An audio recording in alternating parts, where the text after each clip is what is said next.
सनुज का रुख करेंगे, हमारे सहयोगी हमारे साथ जुड़िए। सनुज, 3 अक्टूबर 2014 को पहला एपिसोड और आज 100वां एपिसोड, तो ऐसे में कितना उत्साह वहां देखने को मिल रहा है? देखिए लोग भी हम देख पा रहे हैं, आतुर खड़े हैं यहाँ पर बात करने को।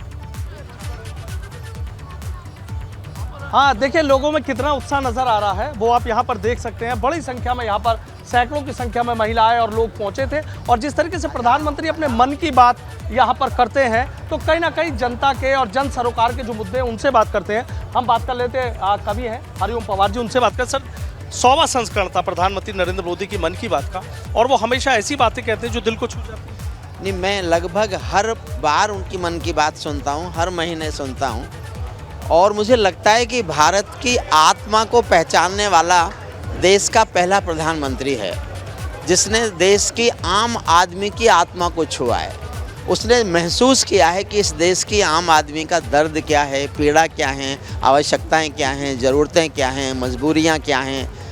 उन सब पर 100 बार में कभी भी राजनीति पर चर्चा नहीं करके केवल आम आदमी के उत्थान और आम आदमी के विकास और आम आदमी के विश्वास को बढ़ाने के लिए जो व्यक्ति इतनी बार बातें करते हैं, बस मैं तो आप कवि के रूप में तो यही कह सकता हूं कि बहुत बधाई देता हूं मैं परिवर्तन के नायक को, बहुत बधाई देता हूं मैं परिवर्तन के नायक को, लेकिन कैसे मर जाने दूंगा पीड़ा के गायक को।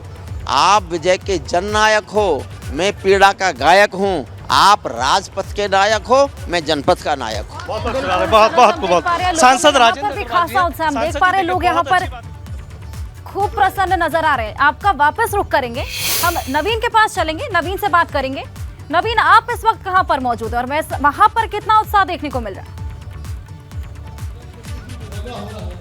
जी बिल्कुल, हम इस वक्त वाराणसी के भगवानपुर में मौजूद हैं जहां पर प्रधानमंत्री के मन की बात को सुनने के लिए प्रभारी मंत्री मौजूद थे। हमारे साथ प्रभारी मंत्री जयवीर सिंह जी मौजूद हैं और जयवीर सिंह जी से बात करेंगे। जयवीर जी, आज 100वां संस्करण था, आप लोगों ने मन की बात सुनी है, किस तरह का उदाहरण पेश किया गया प्रधानमंत्री द्वारा? देखिए, आपने भी देखा कि गैर राजनीतिक तरीके से आदरणीय प्रधानमंत्री जिस तरीके से देश के हर कोने में कुछ प्रतिभाशाली लोग जो अलग अलग क्षेत्रों में समाज की सेवा करने का काम कर रहे हैं, ऐसे लोगों को प्रमोट करने के उद्देश्य से, पूरे देश में संदेश देने के उद्देश्य से जो प्रभावी तरीके से अपने मन की बात रखने का काम करते हैं, निश्चित रूप से ऐसी वार्ता विलक्षणी और प्रेरक होती है जिससे जन जन को उसका संदेश जाता है। एक सामाजिक सेवा का जज्बा नया मिलता है, राष्ट्रभक्ति का जज्बा मिलता है और मैं समझता हूँ कि ऐसा प्रेरक प्रसंगों के साथ जो मन की बात आज 100वें एपिसोड में हमारी प्रधानमंत्री के द्वारा कही गई है, पूरे देश को एक प्रेरणा उससे मिलती रहती है और आगे भी मिलती रहेगी।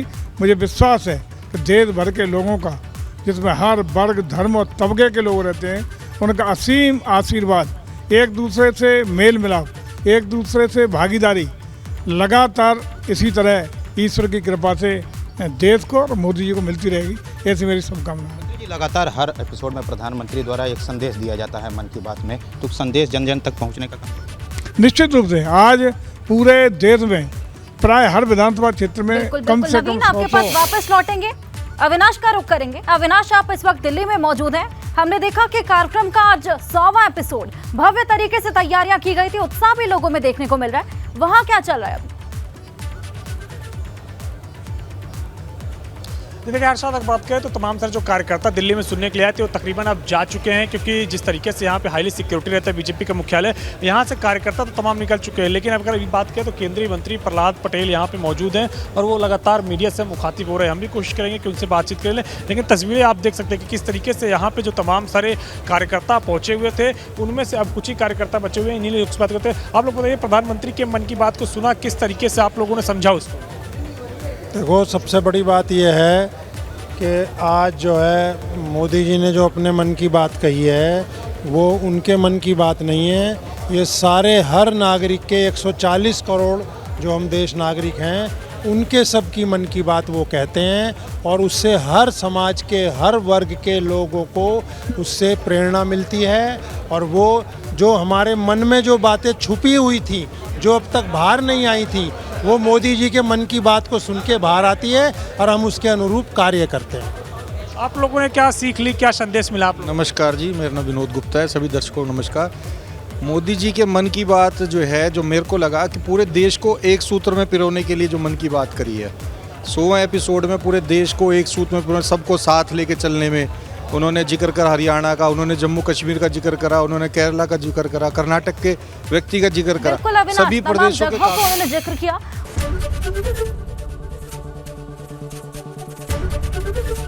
एबीपी गंगा, खबर आपकी, जुबान आपकी।